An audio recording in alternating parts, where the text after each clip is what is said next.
Olá pessoal, estamos representando aqui o Polo Tubarão, a colega Eveline, eu sou a Regiane, o Alexandre está assessorando ali na câmera.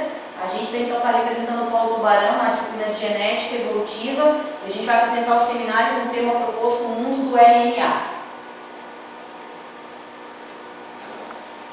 Então, qual é a problematização que se tem sobre esse tema? Né? É que a química da vida ela é baseada principalmente nas macromoléculas, DNA, RNA e proteínas.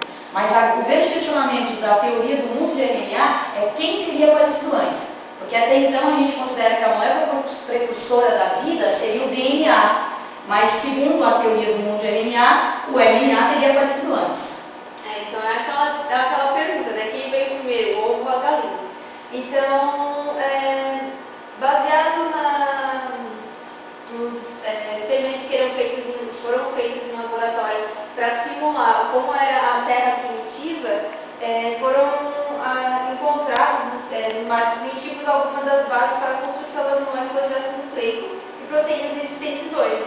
Entretanto, hoje em dia, as proteínas só existem se forem codificadas por ácidos nucleicos e os ácidos nucleicos eles só se replicam com a catálise das proteínas.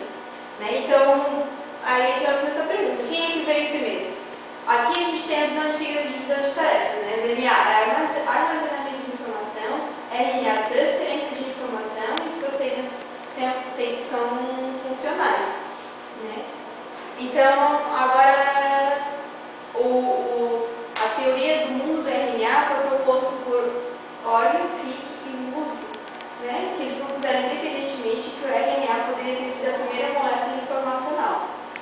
E em 1980, Sack descobriu o papel funcional dos RNAs nas ribosinas, que são os RNAs catalíticos. Então, baseando-se nessas primeiras ideias desses cientistas aqui, a teoria do mundo do RNA pode até se tornar viável, né, como teoria, porque o RNA realmente é uma molécula mais simples, quimicamente falando, do que a molécula do DNA.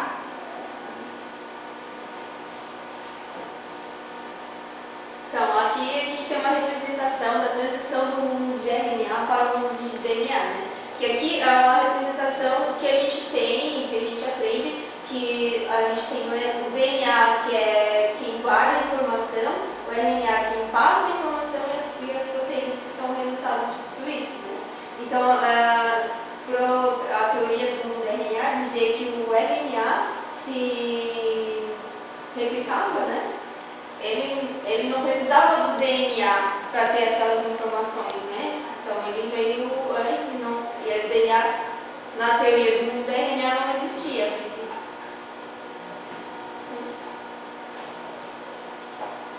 Então, algumas ideias em relação ao mundo do RNA. O RNA, então, né, no centro da teoria, seria uma molécula autorreplicativa e surgiria espontaneamente através de reações químicas. A gente conhece a composição da Terra primitiva, a origem dos mares primitivos, com aqueles elementos básicos como metano, amônia, vapor de hidrogênio, que poderiam resultar os primeiros aminoácidos. A replicação não era perfeita, porque a partir desse modelo, né, algumas moléculas eram mais instáveis, outras moléculas eram mais estáveis, o que poderia gerar até uma proposta de seleção natural das moléculas mais estáveis.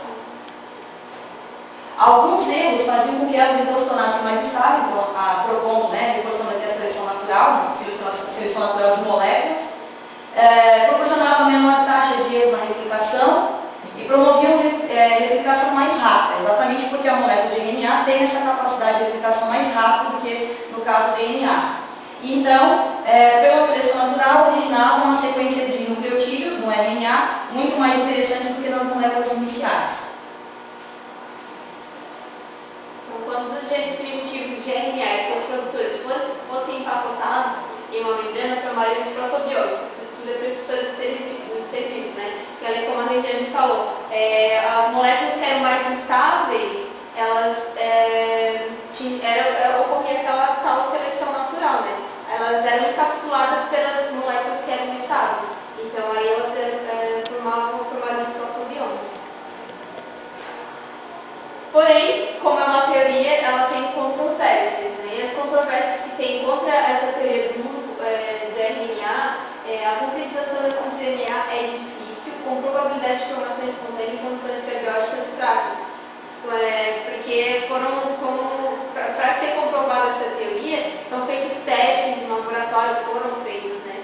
E conseguiram chegar a essa teoria, só que como era em laboratório, tinha intervenção do experimentador e na Terra primitiva não tinha isso.